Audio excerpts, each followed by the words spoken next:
네, 여러분 안녕하십니까. 다산TV 다산신부름꾼 진기동입니다.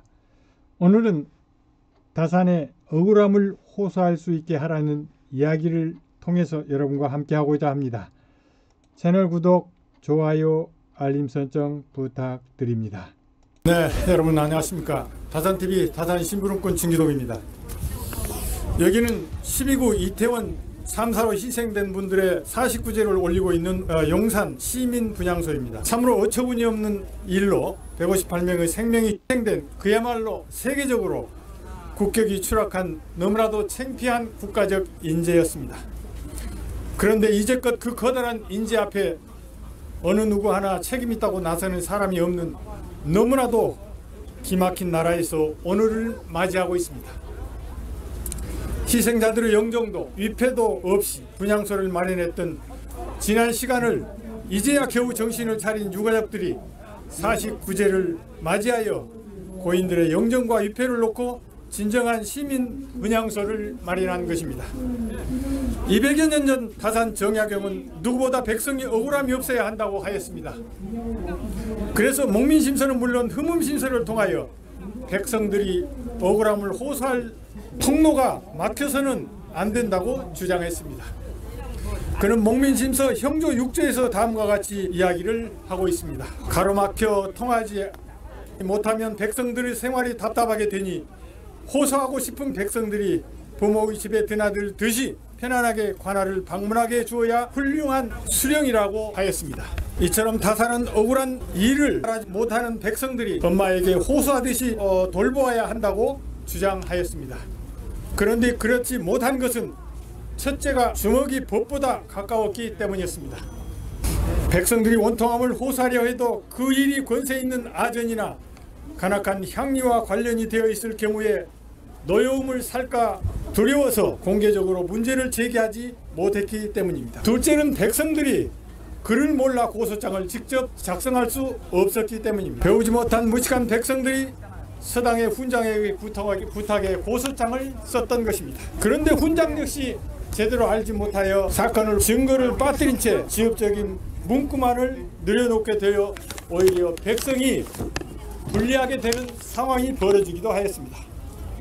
그래서 다산은 글을 모르는 백성들에게 고소장을 제대로 작성 못해서 벌어지는 불이익을 사또가 제대로 살펴야 한다고 하였습니다. 셋째는 소송이 벌어지는 재판장의 강압적인 분위기였습니다. 백성들이 관아뜰에 들어서자마자 노비와 포졸들이 좌우에서 매질하는 광경을 순박한 백성들로서는 제대로 말도 못할 만큼 위압감을 느낄 수밖에 없었습니다. 그런데 소송 상대방은 말 잘하는 강교한 아전이나 세력가에서 이들이 크게 웃으면서 공갈 협박하면 백성은 그 거세에 눌려 말이 막히게 되어버렸습니다. 다산은 이런 상황을 36살 때 황해도 곡산 부사 시절에 직접 현장에서 보고 경험하였던 것입니다. 두꺼비가 물 위에 떠 있는 것처럼 매맞을 자세를 취한 것을 보면서 다산은 매우 측은함을 느꼈던 것입니다. 여러분, 이 이야기를 들으면서 어떤 생각을 하십니까? 비록 200여 년 전 이야기지만 오늘날 벌어지는 상황과 뭐가 다릅니까? 희생된 분들에 대한 억울함은 물론 그 가족에 대한 진정한 위로가 무엇보다 우선인데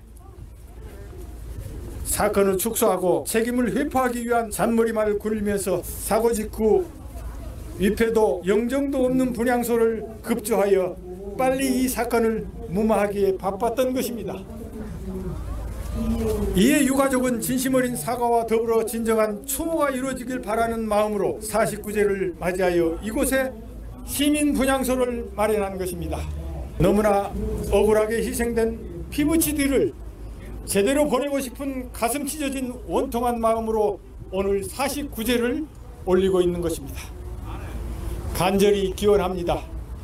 부디 다산이 사또가 백성들의 송산을 들을 때 위험과 억압이 아니라 어린아이의 병을 살피는 부모의 마음으로 들어야 한다고 한 것처럼 대통령은 물론 관련자 모두가 억울한 희생자와 유가족에 대한 진정한 사과와 추모가 이루어질 수 있도록 하는 게 목민관의 자세라는 것을 뒤늦게라도 깨우치시기를 바랍니다.